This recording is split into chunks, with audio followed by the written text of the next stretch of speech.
আচ্ছা আজ জানো করে একখান কথা কই মাঝে মধ্যে দেয় মানুষের স্টোরি দেয় বা ফেসবুকে ছাড়ে বা টিকটকে ছাড়ে। যদি আমার একটা বাইক থাকতো তাহলে আমারও কত বন্ধু হতো। যদি আমার একটা আইফোন থাকতো তাহলে আমারও কত বন্ধু হতো। যদি আমার টাকা থাকতো তাহলে আমারও কত বন্ধু হতো। যদি এইগুলো অনের হরে আনের বন্ধু বান্ধব হয় তাহলে হিগুন কির বন্ধু কন্তাক না রে। কিন্তু লোভে না আনের কাছে আইছে আমনের বাইক হুন্ডা টেয়া চলি দিলে তো হিগুনও চলি দিব, বন্ধু বান্ধব তো হারা হালাইবেন। এটা একটা কথা কই যে তারা খারাপ সময় থায় মানে খারাপ সময় থায় হেতা করে বালার সময় কাছে টানিয়ে আনবেন। আর যেটা করে খারাপ সময়টাও গাহান দেয় না হেতা করে বালার সময় খোঁজলানোর কোনো দরকার নাই। আরে ছোট্ট মানে একটা কথা, লোভ জিনিসটা দিয়ে কি এর ভালোবাসা হয়, কি এর বন্ধুত্ব হয়।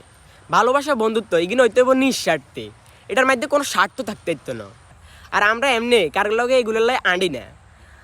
হেতার হুন্ডা আছে হেতার হিসে আঁটতে হবে এমন কোনো কথা নাই। হেতার হুন্ডা থাকলে আমরা সাইকেল হইলেও আছি, সাইকেল না থাকলে আমরা একা আছি, তবুও আমরা কারোর লগে লোভ করে আঁটি না। আলহামদুলিল্লাহ। লোভ লালসা এগুলো দিয়ে কোনোদিন বন্ধুত্ব হয় না। আর যে বন্ধুর বাইক টিয়ে হয়েছে এগুলো হইলে ভুলি যায় হে বন্ধু কোনোদিন বন্ধু হয় না। আচ্ছা যাক, নিজের লগে ঘটে যাওয়া বা কিছু কিছু ঘটনা লই এই ভিডিওটা বানাইলাম। ভুল ত্রুটি হইলে ক্ষমা দৃষ্টিতে দেখবেন। ভিডিওটা ইয়ানে শেষ করি, আল্লাহ হাফেজ। আর আরেকখান কথা, বন্ধু নির্বাচন করতে সাবধান।